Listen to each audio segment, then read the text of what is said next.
తెలుగు రాష్ట్రాల్లో అతిపెద్ద lift manufacturer lifts ట్రై.com dealership కూడా ఇవ్వబడును. ఒకటి మేడం, ఇవాళ నేను ఇంతగా ఉన్నానంటే నాకు ఒక్కడు అన్న అశోక్ అన్న. అది ఛానల్ ఏదో ఉట్టిగా పెట్టాము, కానీ అంత ఫేమస్ అవుతుంది అంటే అంతగా తెలుసుకుంటారని విషయం అవుతుందని తెలుసుకోలేదు. కానీ మా అశోక్ అన్నకి క్లాస్ కొట్టాలి మేడం. కాదు రవి, ఇంట్లో అమ్మ వాళ్ళు గొడవ పడ్డం అసలు ఎందుకు రీజన్ అని నీకు ఏమన్నా ఎప్పుడైనా ఆలోచించావా? తెలియదు. నేను ఎస్ఎంఎస్ సినిమా లాస్ట్కి అల్యూమినియం ఫ్యాక్టరీలో చేసి అక్కడ సెటప్ వేశారు. సుధీర్ బాబుది ఫస్ట్ సినిమా, అంటే బాబు అంటున్నా సారీ, అన్నది ఆ అన్నది ఫస్ట్ సినిమా అయ్యేటప్పుడు నా లాస్ట్ అది అంటే ఎండ్ అక్కడికే లాస్ట్ సీన్ చచ్చిపోయినప్పుడు ఇక నాకు అర్థం కాక అలా అని చెప్పేసి నేను విజయవాడ పోయినా కృష్ణమ్మ సినిమాకి. అయితే అక్కడ వచ్చేసి మన ఎన్టీఆర్కి ఆయన పర్సనల్ ఏదో అది మనం చెప్పొద్దు పోదు.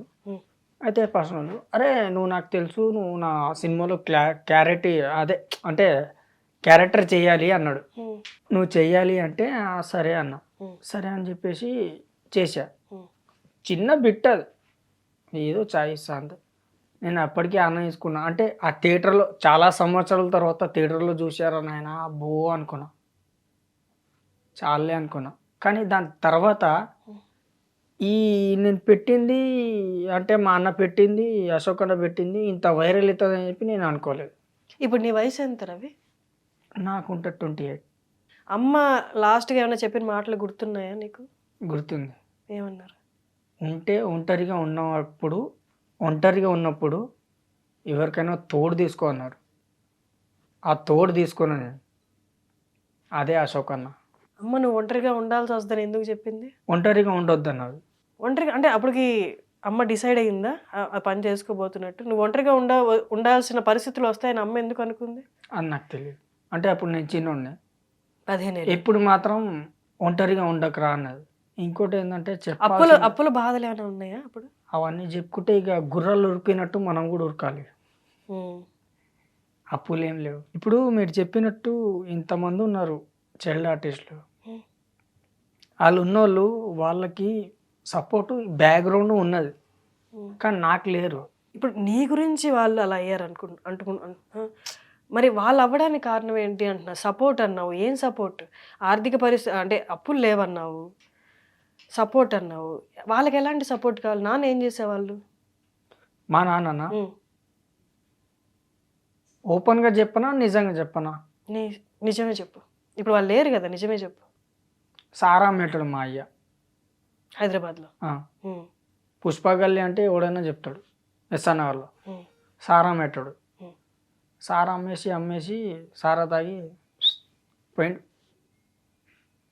దాని తర్వాత మా అమ్మ, దాని తర్వాత మా బామ్మ. ఈ ముగ్గురు ఒకేసారి కదా నువ్వు చెప్పింది, కాల్చుకున్నారు అని దహనం చేసుకున్నారు. ముగ్గురు ఒకేసారి కదా? అవును. చనిపోతే కల్లారా చూసి నాకు అర్థం కాక అప్పుడు నేను స్టార్ట్ అయినా మత్తు పదానికి. వాళ్ళ దహన సంస్కారాలన్నీ నువ్వే చేసావా? నాకాడ పైసలు ఎక్కడివి అప్పుడు. మరి మున్సిపాలిటీ వాళ్ళు వచ్చారా? లేదు, మా చిన్నాళ్ళు వాళ్ళు చేసుకున్నారు. అంటే చిన్నమ్మ వాళ్ళ కూతుర్లు ఉన్నారు, వాళ్ళు చెల్లెలు అవుతారు. నీకు సొంత చెల్లి లేదా? లేరు. ఒక్కడవేనా? ఒకడు తమ్ముడు ఉన్నాడు. తమ్ముడేడి? ఆడ చిన్నప్పుడే తప్పిపోయాడు. కుమార్ పేరు. తప్పిపోయాడు అంటే మీ నాన్న అమ్మ బామ్మ చనిపోయినప్పుడు తమ్ముడు లేడా? లేడు. ఎక్కడికి వెళ్ళిపోయాడు? చిన్నప్పుడే తప్పిపోయాడు. ఏ వయసులో? మ్యాక్సిమం ఒక 7 ఉంటుంది, 7 సంవత్సరాలు ఉంటుంది. తప్పిపోయాడా వెళ్ళిపోయాడా? తప్పిపోయాడు. ఎక్కడ? ఆడు స్మార్ట్గా ఉంటాడు. ఆడు స్మార్ట్గా ఉంటాడు, నువ్వు స్మార్ట్గా ఉంటావు అని నీకు తెలుసు. అట్లా అని కాదు, బాగుంటావు రవి, నిజంగానే బాగుంటావు. అందుకే అన్ని సినిమాలు వచ్చాయి మీకు. తప్పిపోయారు, వెతికించలేదా? గుంటూరు ట్రైన్ ఎక్కిరు అన్నారు, మనకేమో తెలియదు. ఈ ట్రైన్ ఎక్కాలో ఏ ట్రైన్ పోవాలో తెలియదు. సర్లే అని చెప్పేసి నేను కూడా గమ్మునున్నా. వెతికినాం కాదనట్లే. మీ ఇద్దరు కలిసి ట్రైన్ ఎక్కారా? నేను వాడితో పాటు పోరలేదు, వాడు ఒక్కడే పోయిండు. ఇంట్లో నుంచి బయలుదేరి ఏదో ట్రైన్ ఎక్కి వెళ్ళిపోయాడు. కొట్టినామని. అమ్మో, కొట్టినామని చెప్పేసి ఆడ ఒక్కడే వెళ్ళిపోయాడు. ఇక ఏం చేయాలో అర్థం కాక దండం రా బాబు వెళ్ళిపోయాను.